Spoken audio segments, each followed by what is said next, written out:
ஒரு ஆள் உங்களுக்கு விரோதமா எழும்புறாங்கன்னா நீங்க உடனே யோசிக்கணும், நான் என்ன தப்பு பண்ணினேன், நான் எங்க குறை வச்சிருக்கிறேன், என் சைடுல என்ன தப்பு இருக்குது. அதான் டிசைன்மென்ட். என்ன நடந்தாலும் இந்த காரியம் நடக்க இருக்குது, ஏன் நடக்குது, சத்ரு உங்களுக்கு விரோதமா எழும்புறான், ஏன் இந்த கர்த்தர் அனுமதி கொடுத்தார், நான் எங்க குறை வச்சிருக்கிறேன், இப்படி நீங்க ஆராய்ந்து பார்க்கணும். உங்கள் வழிகள் சரியா இருந்தா தான் நீங்க முன்னுக்கு போகணும். உங்கள் வழிகள் சரியில்லைன்னா கர்த்தரை நோக்கி நீங்கள் போய் மன திரும்பி அப்புறம் தான் நீங்க அடுத்த கருத்தை பார்க்க முடியும். There are things that are happening in your life. Okay, கொஞ்சம் கொஞ்சமா உரசல் உண்டாகுது, அப்புறம் கீறல் உண்டாகுது, அப்புறம் வெட்டு உண்டாகுது. அது உயிரை எடுக்கிறதுக்கு முன்பாகவே நீங்க அது ஒரு அட்டாக் நீங்க புரிஞ்சுக்கணும். Sometimes the devil can bring some attacks. குடும்பத்தில் நீங்க இருப்பீங்க, பெரிய குடும்பம், ஆனா உள்ளுக்குள்ளே உங்களுக்கு பிரச்சனைகள் வருது, சின்ன பிள்ளைங்க சண்டை வருது.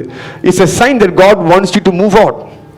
நீ தனியா போய் இருக்கிறது நல்லது, அது உங்களுக்கு அழகா உங்களுக்கு காமிக்க. நீங்க என்ன பண்ணுவீங்க, இல்லை நாங்க குடும்பம் பெரிய ஒன்னாவே இருப்போம்னு சொல்லி கடைசி பெரிய சண்டை வந்துடும். ஊர் பார்க்குறவளுக்கு பெரிய சண்டை வந்துடும். எதுவுமே பெருசா வராது தெரியுமா, முதல்ல சின்னதாக தான் வரும். அந்த சின்னது தான் இஸ் எ இண்டிகேஷன். ஆண்டு உங்களுக்கு அலர்ட் கொடுக்கிறாரு, கவனமா இரு, எச்சரிக்கையாக இருன்ட்டு. வேலையிலையும் அப்படித்தான், உங்கள் வாழ்க்கையிலையும் அப்படித்தான், நீங்க படிக்கிற இடத்துலையும் அப்படித்தான். ஒரு பெரிய ஆபத்து வர்றதுக்கு முன்பாக ஆண்டவர் சின்ன சின்னதா கொடுப்பாரு. You must be very sensitive to that.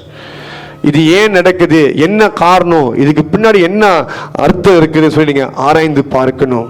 சில பேர் பார்த்தீங்கன்னா என்ன நடந்தாலும் பிரச்சனை, மற்றெல்லாம் பிளாக் ஆகி சரித்தா, அப்புறம் பார்த்துக்கலாம், அப்புறம் பேசிக்கலாம் அப்படின்வாங்க.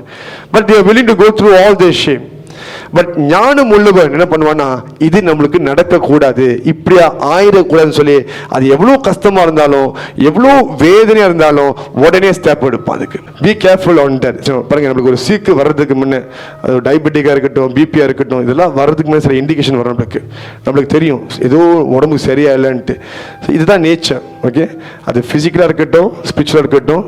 Before something worse happen, God will show some minor attacks which you need to take concern about it. அதை குறித்து அக்கறை காமித்து எப்படியாவது மேற்கொண்டு வந்து ஆகணும். ஹல்லேலூயா.